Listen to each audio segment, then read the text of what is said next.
Hello everyone, my name is Arca, and I'm the creator of the Nights at Arcas. I've been wanting to make a Five Nights at Freddy's parody game for over 2.5 years, but it wasn't until February of this year when I found the series again and started working on the game. I didn't expect the positive response from people online, as the only experience I've ever had with game development was in 2016 when I made a small platformer game, and it kinda sucked. One person I would give special thanks to is a YouTuber called Furious Warrior 11. He created a series on how to make a FNAF fan game in Game Maker Studio, and I used those tutorials to get the majority of the game's functionality. I did end up having to use some external tutorials, but I mainly used those tutorials. I started development on the game on February 11th, and it took me a total of 28 days or 4 weeks to draw, record, and program everything. I had some of my friends test the game before release so that there would be as little errors as possible. Some errors did remain in the game that are unfixable, so if you do run into an error, just restart the game and it should fix it. I also had a friend voice the phone guy in Nights 5 and 6, which thanks to him as well for doing that. There are some aspects of the game that ended up not getting in because 1, I decided not to put in the game, or 2, I couldn't put it in the game. One of the largest ideas that were scrapped from the game was Abandoned Arca. He was basically this game's Golden Freddy, where having him appear on the screen would crash your game. Some characters went through some big changes as well. Sylvia went from a purple fox to a pink cat, and then back to a purple fox. Tyler used to be called Trevor and was a red rabbit, before being renamed to Tyler and recolored to green. Sam went through the most change of all the characters.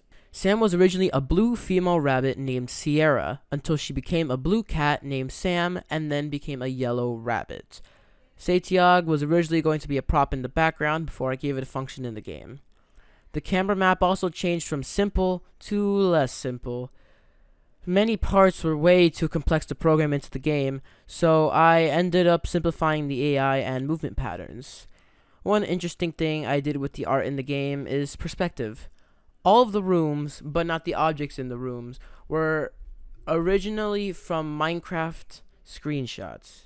Yes, every single room in the game was a trace of Minecraft screenshots. I basically, once I created the camera map of the game, I went into Minecraft and I built the entirety of it into Minecraft.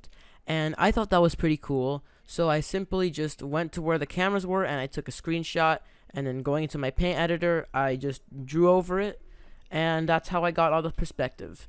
Some perspective is kind of messed up because I'm not really good at drawing that freehand, but I think the majority of the tracing was pretty well done.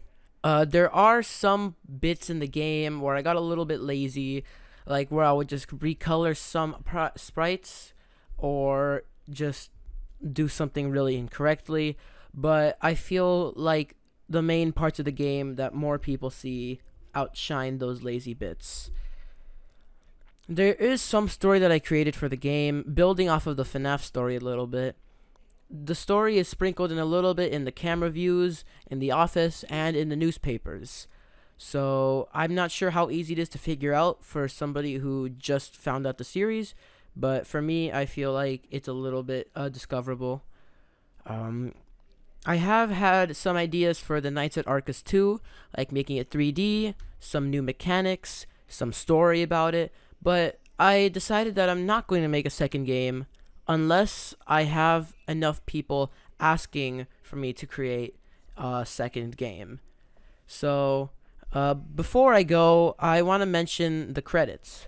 I did include credits in the game, but it's only accessible in a certain way, making it an Easter egg, you know? So, basically, there's a specific object in the office, where if you click on it, it takes you to the credits room. However, you can only click on this object on a specific night. That specific night, I'll keep secret, and that specific place, I'll also keep secret.